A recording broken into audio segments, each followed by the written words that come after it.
तो दोस्तों स्वागत है आप लोगों का एक बार फिर से आज के क्लास में। और आज हम लोग पढ़ेंगे ऑड वन ऑड के बारे में, जो कि मानसिक दक्षता परीक्षण संबंधी प्रश्नों के अंतर्गत एक टॉपिक है।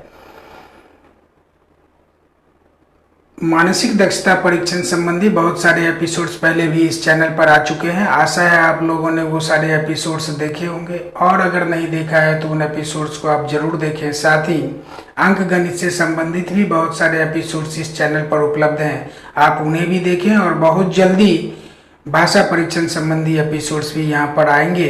तो इस तरह से तीनों ही विषयों की तैयारी एक ही चैनल पर एक ही जगह आप आसानी से कर सकते हैं। इसीलिए आप लोगों से आग्रह है कि चैनल को आप सब्सक्राइब कर लें। तो दोस्तों बढ़ते हैं आज के प्रश्न की ओर। ये रहा हमारा पहला प्रश्न। अब देखिए प्रश्न क्या है, नाम से ही स्पष्ट है, ऑड वन ऑड, अर्थात इन चार फिगर्स में से, इन फोर फिगर्स में से कोई तीन फिगर यानी कि कोई थ्री फिगर्स किसी न किसी अर्थ में एक दूसरे से समानता या सिमिलरिटी रखते हैं, लेकिन कोई एक फिगर उसी आधार पर या किसी आधार पर बाकी के तीनों फिगर से भिन्न होता है। तो जो फिगर भिन्न है हमें वही फिगर खोजना है और वही हमारा आंसर होगा।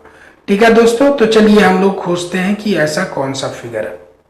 अब एक चीज आप गौर करिए, ये वाली रेखा क्या है, या तो हॉरिजॉन्टल है या वर्टिकल है। क्या है, या तो हॉरिजॉन्टल है या वर्टिकल है। यहाँ देखिए हॉरिजॉन्टल, वर्टिकल, हॉरिजॉन्टल।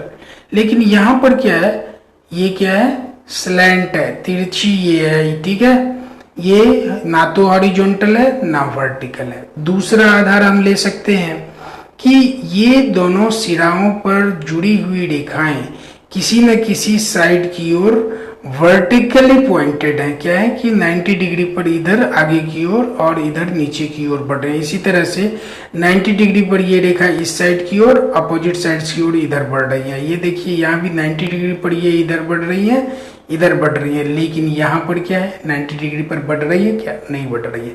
तो इन चारों में से ऑड कौन सा हो गया, डी। बाकी तीनों में कुछ न कुछ सिमिलरिटी, अभी मैंने दो ग्राउंड्स बताए, आप खोजेंगे तो हो सकता है और ग्राउंड्स मिले। तो ये दो ग्राउंड्स ही काफी हैं हमारे लिए। ये तीनों उन ग्राउंड्स पे सिमिलरिटी शो कर रहे हैं, लेकिन ये उसी ग्राउंड पे क्या है, भिन्न है। इसीलिए ये क्या है, ऑड है, और हमारा उत्तर क्या होगा, डी। ठीक है दोस्तों, बढ़ते हैं अगले प्रश्न की ओर। ये रहा हमारा अगला प्रश्न। इसमें चार आकृतियां दी गई हैं। कोई तीन आकृति आपस में समानता रखती हैं और एक आकृति बाकी के तीन आकृतियों से भिन्न है, लेकिन कैसे और कौन, यही तो हमें पता करना है। अब ये देखिए, ये क्या है, चारों ही फोर साइडेड फिगर्स हैं अंदर में, लेकिन एक अंतर आप इसको देखते ही पाएंगे। वो क्या है कि इसके चारों साइड्स 90 डिग्री पर जुड़े हुए हैं, इसके चारों साइड्स 90 डिग्री पर जुड़े हुए हैं, इसके चारों साइड्स 90 डिग्री पर जुड़े हुए हैं, लेकिन इसके चारों साइड्स क्या है, 90 डिग्री पर नहीं जुड़े हुए हैं। ये आप कह सकते हैं कि इसमें दो स्क्वायर है, एक रेक्टेंगल है, और ये भी एक, ये तो पैरेललोग्राम लग रहा है, ये पैरेललोग्राम है। लेकिन हम उस आधार पर नहीं, हम इस आधार पर इसमें अंतर या साम्यता या सिमिलरिटी या डिफरेंसेस दिखाएंगे कि ये चारों ही भुजाएं, ये चारों ही भुजाएं और ये चारों ही भुजाएं आपस में 90 डिग्री पर जुड़ी हुई हैं, जबकि इस फिगर में ऐसा नहीं है। या तो 90 से अधिक के कोण पर जुड़ी हुई है या फिर 90 से कम के कोण पर जुड़ी हुई है। इसीलिए ये आकृति बाकी आकृतियों से भिन्न है, ऑड है। इसीलिए हमारा उत्तर क्या है, डी। ठीक है दोस्तों, बढ़ते हैं अगले प्रश्न की ओर। हमारा अगला प्रश्न बहुत ही सरल है, आप अपना दिमाग दौड़ाइए। कोई तीन आकृति एक अर्थ में तो कम से कम जरूर समानता रखती है और एक आकृति भिन्न है, यानी कि तीन आकृतियों में समानता, एक आकृति भिन्न। अब भिन्न आकृति खोजिए, लेकिन उससे पहले उसके ऑड होने, उसके डिफरेंट होने और उसके भिन्न होने का आधार तो आपको बताना पड़ेगा। अब ये देखिए, ए में ये वी इंग्लिश अल्फाबेट का एक लेटर है, तो ये वी को बनाने के लिए आपको कितने रेखाओं की जरूरत पड़ती है, दो। और अगर मैं पूछूं एल में कितनी रेखा है, तो आपका जवाब होगा एक बार फिर से दो। और फिर पूछूं कि एफ में कितनी रेखाएं हैं, तो आप कहेंगे तीन। और पूछूं कि टी में कितनी रेखाएं हैं, तो हमारा जवाब होगा दो। अब आप बताइए, सिमिलरिटी आपको कुछ दिख रहा है और कुछ भिन्नता दिखने को मिली?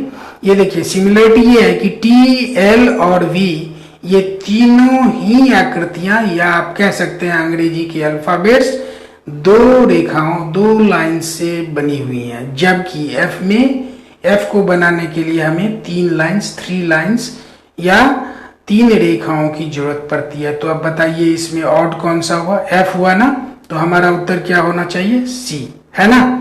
बढ़ते हैं अगले प्रश्न की ओर। ये रहा हमारा अगला प्रश्न। देखिए कितना आसान है, बहुत आसान है। 4 फिगर्स आपको दिए गए हैं, चारों ही फिगर्स आप अच्छी तरह से पहचानते हैं। ये रहा मेढक, ये रहा मगरमच्छ, ये रहा केकड़ा और ये रही मछली। अब बताइए, आपसे मैं पूछता हूं कि इनमें समानता क्या और भिन्नता क्या? आप क्या जानते हैं इनमें समानता किस आधार पर आप दिखाएंगे? ये पानी में मेंढक रहता है, बिल्कुल सही। मगरमच्छ भी रहता है, मान लेंगे। ये केकड़ा भी रहता है, मान लेते हैं। और ये मछली भी रहती है, ये तो मानना ही पड़ेगा। तो ये तो हुई समानता। और हमारा प्रश्न है कि इसमें से एक बाकी के 3 से किसी न किसी अर्थ में भिन्न है, तो हमें खोजना क्या है? भिन्नता। अब भिन्नता खोजने की कोशिश करते हैं। ये देखिए, क्या आपने मेढक को जमीन पर रहते हुए देखा? यानी कि मेढक एक ऐसा जीव है जो पानी में भी रहता है और जमीन पर भी चलता फिरता है, जमीन पर भी रहता है। मगरमच्छ के साथ भी यही कहानी है, ये जमीन पर जिंदा रह सकता है, ठीक है। केकड़ा भी जमीन पर जिंदा रह सकता है, अगर पानी में ना भी रहे तो ये जिंदा रह सकता है। लेकिन मछली तो कुछ ही देर में मर जाएगी। अगर इसको हम जमीन पर ले आके रख दें तो कुछ ही देर में मछली मर जाएगी। यानी कि बाकी के 3 चाहे समय जो हो, लेकिन जमीन पर तो सरवाइव कर ही सकते हैं। 1 घंटे के लिए या 50 घंटे के लिए जमीन पर ये तीनों ही सरवाइव कर सकते हैं कुछ समय के लिए। लेकिन मछली नहीं। मछली को अगर हम जमीन पर ले आके रख दें तो ये मर जाएगी। तो बताइए कौन सा भिन्न हुआ? डी हुआ ना। वैसे दोस्तों और भी आधार हो सकते हैं, अगर आप खोजेंगे तो और भी आधार होंगे। अब जैसे मैं ही एक और बता देता हूँ। ये देखिए, ये अपने पैर पर चल सकता है, मेढक अपने पैर से चल सकता है, मगरमच्छ भी चल सकता है, इसके भी पैर होते हैं। केकड़े के भी पैर होते हैं, ये पैर पर चल सकता है, ठीक है।